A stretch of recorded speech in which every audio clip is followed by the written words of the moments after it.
So tell me a little bit about, tell me about your journey in business. You said you spent 16 hours in a kitchen and then finally got out of the kitchen and. Yeah, I started working in the kitchen on the food industry because of my dad. He still does. He still works in like the nursing homes, like the assisted livings in the kitchens, you know. Okay. So when I was in high school, I got my first job, like just busting tables and stuff like that, and I was able to practice my English. We were just getting here from Mexico, you know. We arrived on the 2000s, so like I was like what 12, 13 years old, and my dad got a job, and when we went to high school, he got us a job and stuff like that, and to help out in the house and whatnot. So I began to bust tables, and there was an opportunity for a cook position, and my chef Flavio, which he's in the truck right now, he took the job, and little by little he began to show me how to do certain things. And then another spot opened up, and then my brother Flavio and my dad was like, "That's you. You don't wanna clean tables every day. You wanna do something different. You wanna go up the ladder, right?"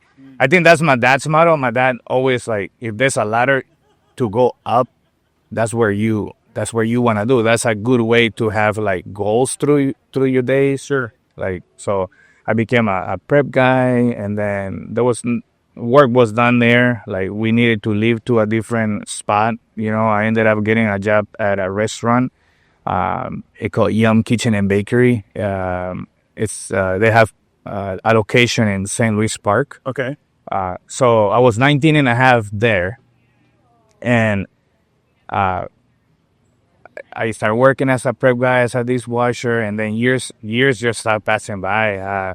I did got the chance to become a manager. You know, I think my English was a lot better than many, and I believe that was a reason for me to get that job. You know, so at my 20 years old, I was running the PN shift as a manager, and then I saw a lot of ladders, like steps to go up. I became a sous chef, and then I became the head chef of that location. But then, like 13 years passed already, and I didn't see them pass by. So, and then I got married. I got 2 kids, and then I began to see that I was spending more time at the restaurant. You know, and it just clicked. It just happened. Like, I think it's time to go. You know, there's always up and downs in the kitchen. I mean, you know, sometimes we go to work and we're a little bit upset. Sometimes we're down. Sometimes we're really happy, you know. But it's that moment where, like, I decided to quit the job and kind of take a whole year off. Like, I was able to save enough money to, like, be able to do that, you know. You took an entire year off of work before your new venture. Okay. Yeah, I think any of us entrepreneurs is jealous of that. We all want to take that year off. That's amazing. Yeah, I gotta say, man, it's not. I wouldn't say that it was planned. Okay. I just begin to save. Like I said, I begin to read more, like, to find out what I really wanted. Okay. Like, I really did not know what I wanted. Like, I wanted to continue growing.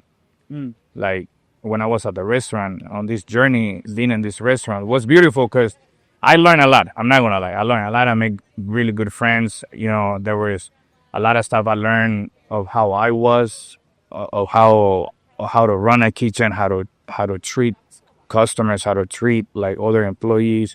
Like, being a leader it's definitely not easy, you know.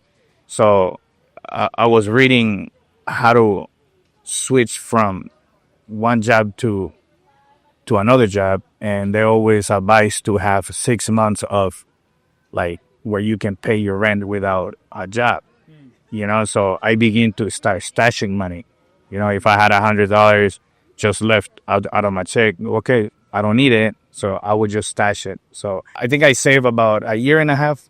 Like, I was saving for a whole year and a half, just like that, man, you know. So my goal was to save as much as I could until the moment in my heart said, you gotta go. So time came, I stepped out, and I was still like, I was happy. I wasn't stressed about paying rent. I wasn't stressed about paying bills. but I still catch up a little bit. You know how your neighbors sometimes they need help. Hey, you want me to clean your snow for you? So for that entire year that I did not work, I was still doing certain things like that. Side jobs. Okay. Yeah, exactly. Do side jobs, yeah. Same deal, though. Like the internet gives you so much options to make money that I like 4 months down the road after I quit my job, I was still making money, and it gave me that like confidence to continue. Okay. So at what point in this, see, to be year off, at what point in this year off did you decide in your self-exploration that you were going to go out and start? I would like to say that maybe a few months before I quit, like I said, So you knew before you stopped I kind of that you were going to go off and do your own thing. did. Okay. I didn't really know that I was gonna start a food truck business. Okay. I knew that I was good that I was doing a good job cooking and leading. I feel like I had a lot of confidence about it. Like I knew what I was doing. I knew how to do inventories. I knew how to do that. So in my mind, I was like, whatever I do after that, if it has to do with cooking, I should be okay because I know how to do it. But I wanted to be in a different environment where, the one thing I love about cooking is I don't like to cook too fast, which the restaurants you have to because of the volume. But I feel like at some point, like volume kills the quality of the food. So I wasn't liking that as much when I was working at the restaurant. So this thought about the quality of the food began months before. So when I really begin to explore and everything was so mixed up because I wanted to do a lot of stuff. I wanted to switch to different careers and I found myself in a bottle, and I talked to my wife and I'm like, I don't really know. Like I felt like floating because I wasn't working. I didn't really know what to do. I gotta say it. I did had hundreds of ideas of what to do. I couldn't figure it out what, so I begin to reach to family members like, hey, what would you like to do? Would you like to take a chance in life? Are you okay with your work? Would you like to do something crazy with me? Would you like to back me up? I kind of want to do this, but I need 3 more people to do it. So I kind of begin to section everything I wanted to do. Okay, so if I wanted to do this, how many people I need to help? How much money I needed? What takes to do it? And then my brother Chef Flavio, he said, you know what? Let's do it. Let's go heck of it. I'm quitting too. And then my wife Haley has always been very supportive, and she's like, "Is it gonna make you happy if we all get all together and start something?" And I'm like, I'm already happy by not doing what wasn't really making me happy. So I think that everything else it should be happiness. So we begin to talk while I was on that year break. I was able to talk to them, see what their ideas was, and it began to fit together. I like their ideas, and I'm like, okay, so let's do his idea. The idea of putting a business is there. My wife Haley, she's a pastry chef, so I was like, hey, if you want to continue your career, do you want to do cakes? Do you want to do your ideas? Do you want to do what comes out of your mind? And then I began to think that I didn't like being in the restaurant business it gives you this like view of how to work with people and help them to create their ideas, what they like. And I think that that's where I come in, trying to put everything together, keeping everything like calm, like, okay, that's not working. I go investigate what works. I'll bring ideas. Hey, look, that what you're trying to create there is going to have these obstacles. Should we work on these obstacles? And sometimes it works where you get it fixed and we put the item out there, So you're kind of sounds like you're the natural leader of the business. Like you help keep it all together and help guide the team. And I don't know if I would be the natural leader. I think we all lead well.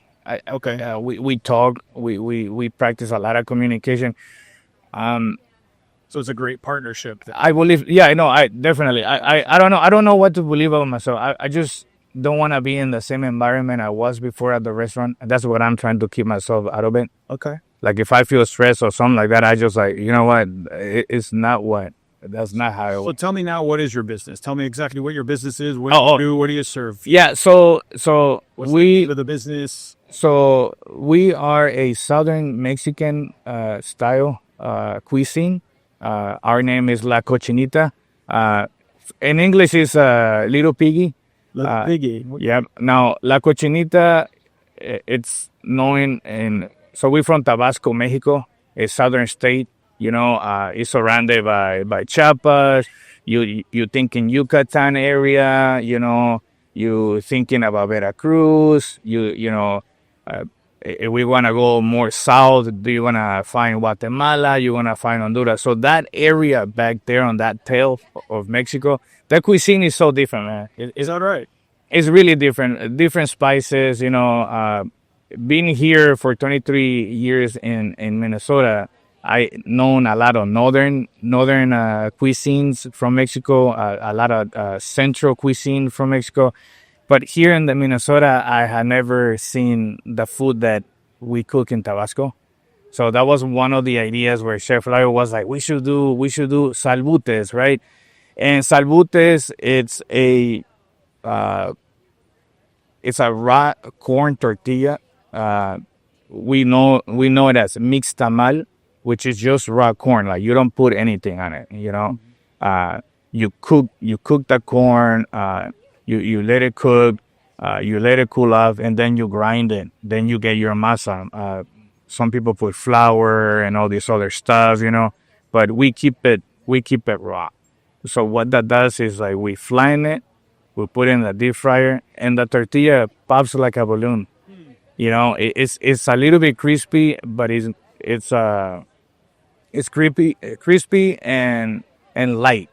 You know, that tortilla that we get at the store, it's already cooked. You know, I'm sure you know. Yeah. So we wanted to bring salbutes to Minnesota for people to know the southern part of Mexico. You know, but we were having a hard time people saying the name and understanding what that was. So we began to research a little bit, and we found the word Puffy tacos. Now, Puffy tacos. I saw that on the side of your truck. Puffy tacos are more known on Texas. Okay. You know, we have gotten people from Texas. We have gotten people from different states around there that they know. They're like, oh my God, I did not know they're here. To find. Yeah, right. And they just go for it. You know, oh my God, you guys, you know, this is so cool. You know, a lot of other people that know the flavors. Like we have our new taco is a chicken mole, you know. So a lot of people that know mole, they right away they understand the flavor. Now it's really nice to know that, because we know that there is people that shares our stuff with their families and stuff, you know. And I think that's a good way to reach to everybody. So we decided to go with Puffy tacos because we knew that people kind of related already to these tacos that were in Texas. Now, the Puffy tacos in Texas, they're a little bit more crispy, and they use flour. Like they use the masa and they put a little bit of flour. So mix it together. Yeah, they mix it together, and that gives it a little bit of a different texture. Now, our texture is crispy and light. It doesn't break. You know, when you put the meat on it, it's really nice. And so when you eat it, it kind of disappears in your mouth. You know, it's really tasty, man. Yeah, you're making me hungry. Hurry. So yeah, that's good. Time, but I'm gonna stay. Yeah, definitely. And so for that part, it's been a very good journey learning how to work with the food that my mom cooked for us before, my grandma. And you will think that by eating the food, you know what you're doing.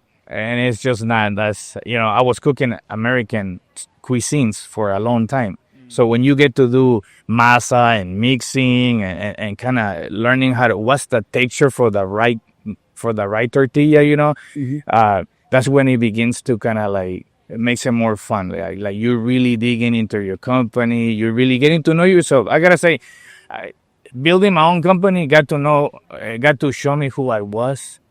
I like that. Like what I really wanted. Like, yeah, we get busy, but our motto is that if we begin to want to be like a restaurant where like you just serving super fast, then once again, like I said at the beginning, you lose a lot of quality. Quality to us, it's the one thing that we're not going to lose, just because we want to earn money. Money comes and goes. Sure. And like every food trucker knows, it's up and down. Some days are good. Some days just not work for you, But you have to be okay with that. And I think that's been teaching me a lot, how to be humble about how to spend money, how to do it stuff. That's what the company, it's helping me learn about myself, how to structure things, how to be educated, or how to tell my partner, hey, that's not correct, and how to take advices, stuff like that. So our cuisine, it's definitely something that I'm really proud of. I can tell. Thank you. We, as far as we know, we're the only truck that has Puffy tacos here in Minnesota. We try to stay humble about it because, there's always moments where like you begin to grow your mental strength about your company, and you think that your company is the number one, which you should. I mean, it's a healthy thing as well. But when you do too much, then you begin to be careless about what you're doing with your company, So my name is Armando Zentella, and I'm one of the owners of La Cochinita MN. You can reach us at lacochinitaMN.com. And yeah. Awesome, man. Thanks so much for doing this. Thank you. Yeah.